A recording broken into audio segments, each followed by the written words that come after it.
This is genuinely insane. No, the Philadelphia Phillies have not reached the World Series aspirations they desire, but Bryce Harper cannot be the piece set to leave this organization. The rumors are flying as the offseason prepares to get off the races, and it clears that there is a bit of attention being paid to what Bryce Harper's future is or isn't in Philadelphia. I want to break down why I think that's absolutely ridiculous, how we got here in the first place, and why everyone just needs to take a bit of a chill pill, relax, and prepare for the actual offseason. So let's dive right into things here. And I do want to start off with this initial report, which seems to be where it originated here. It's kind of been spinning in a couple different directions, but coming from the pinstripe process here, Joel Sherman saying, quote, "Would I be 100% shocked if Bryce Harper gets traded this offseason? No." And this also comes with some of the theorization coming from Ruben Amaro Jr.'s appearance on WIPs, talking about how he believes one of the big ticket contracts will be moved on. Now, my personal interpretation of that quote specifically, I think he's talking about Nick Castellanos and trying to make it a bigger deal when it is the reality. I think the writing is on the wall for the Nick Castellanos situation, that he has just re-upped and got a different agent. He was representing himself and now clearly intent on making a change and taking the necessary steps to get here. I do not believe for 1 second that that had anything to do with Bryce Harper. And I want to be clear here that Bryce Harper is the guy that has a say in this, that when he opted into this contract, he wanted no opt-outs. He wanted no trade clause, that he said, "I am finishing my career in Philadelphia." That is still the case today. Now, where I think this started to pick up a little bit of legs is what happened at Media Day with Dave Dombrowski. And to reflect on those exact quotes here that we have from Dombrowski, is he said about Bryce Harper, quote, "Can he rise to the next level again? I don't really know the answer," Dombrowski said. "He's the one that will dictate that more than anything else. I don't think he's content with the year that he had. Again, it wasn't a bad year, but when I think of Bryce Harper, you think of elite. You think of one of the top 10 players in baseball, and I don't think he fits into that category." And I will note, while sitting there through the entirety of that press conference there, that he kind of went into more depth about this, that he referenced Freddie Freeman as a player that he looks at as still a very good player, but not quite the elite caliber at this stage of his career. And he referenced, "I've seen guys sort of have this dip and then overcome it and get back on the mountaintop there.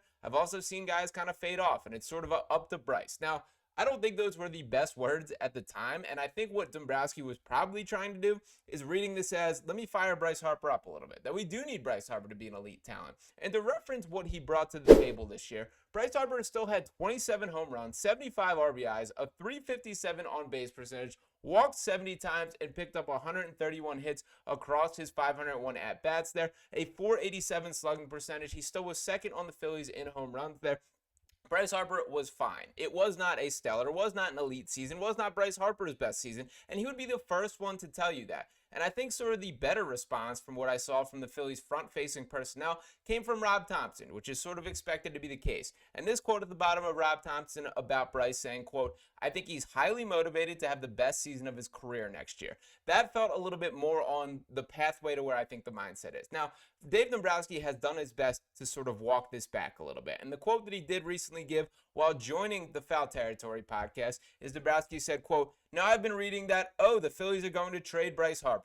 That couldn't be further from the truth. We love him. I think he's a great player. It's a shame where this has gone because it wasn't meant to be a criticism." And I do think that there is some truth to this was blown out of proportion. This wasn't something that he necessarily meant to come off as critical as was the case, that he's getting asked a ton of questions. And I do give Dombrowski a little bit of credit that I think in general, we sort of look at general managers and front office personnel as they have their script. They're not going to go off that. I don't think that's really the case with Dombrowski and a lot of guys, that they do try to answer honestly, that they do try to give what the reporters want to hear as far as the response and their thought process here. And I think this went the wrong direction for him.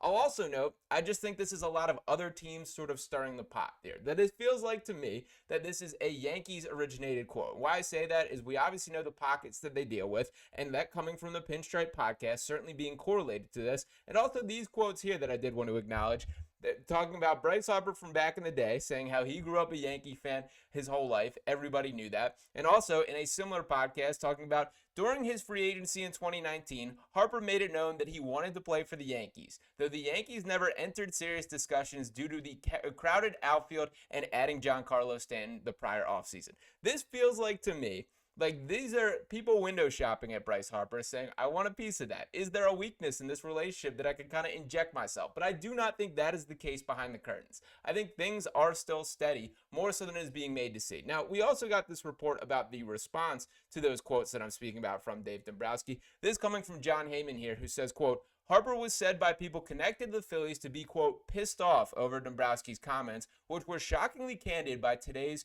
usually sanitized standards there. I do think that fires Bryce Harper up. But that does not necessarily mean that that is a bad thing here. That I think Dombrowski's intentions and possibly Bryce Harper's response is, I need to get back to the player that I've proven to be throughout the duration of my career. Bryce Harper is still a very good baseball player. The problem that I always get to whenever we have these reactionary discussions of we got to move on from this guy, we got to trade him, we got to get rid of this dude, you have to improve. That it is not change for the sake of change. It has to be change in a direction to improve the baseball team to get closer to winning a World Series. And I don't see any world where moving on from Bryce Harper is the answer to any of that. And I think this is summed up quite well in the overall no trade here as the bottom line of things coming from Sleeper Phillies that says, I'm going to speak on the Bryce Harper situation. He isn't getting traded, bottom line. It's just silly and careless to even think that he gets moved. Harper's agent, Scott Boras, on Dombrowski's comments and the rumors, quote, I don't think Dave or John Middleton or anybody is contemplating Bryce Harper not being a Philadelphia Philly for the rest of his career. Did he have a down year? Yes. Was he still a top 30 player in the sport? Also, yes. And I think that is spot on how we should look at things here. It's disappointing that we're at this stage of the offseason and we really haven't even started the offseason here. But I think this is a lesson that everyone needs to keep the feelings to themselves for a little bit in the short term. That it is a good thing that free agency and the true offseason does not start until after the World Series because the feelings are still fresh. It is frustrating that this team has essentially taken step backs year after year, that we've seen them get to the World Series and then fail to get to that opportunity and get bounced in the playoffs in back-to-back years. But we also got to look at the situation in its entirety. The Los Angeles Dodgers are a damn good baseball team, a team that is very likely going to go on and win the World Series, and I'm recording this before Game 1 starts off tonight. That pitching was unbelievable, and I do think when the final playoff picture paints itself here, that there is a real world where we look at this and talk about the Phillies as possibly the second best team in baseball. It is unfortunate that that first round matchup ended up with the Los Angeles Dodgers. And that is a little bit of loser mentality to think in that direction, but the facts are still the facts. I felt far better about the Phillies when I watched the Brewers get absolutely demolished by that same pitching staff and same team. The Phillies are close, that there are 20, 25 MLB organizations that would kill to be in the Phillies' shoes currently. They have a lot of talent, a lot of players to believe in, and Bryce Harper is certainly on that list. So is it frustrating that they have not made it to the World Series and achieved that championship in the way they desire in the Bryce Harper era? Absolutely. But it cannot be forgotten how we got here in the first place. That it was Bryce Harper himself who laid the foundation of this organization turning the culture around, beginning to build toward winning. That do not forget the days where Odubel Herrera and players like that were the highlights of watching a Phillies game. There were some dark days for this franchise, and Bryce Harper was the guy who led them out of the light here. Everything changed when he came to Philadelphia and said, build around me. And the organization has been successful since that point. Do not let that get lost in translation as the frustration and feelings are still here.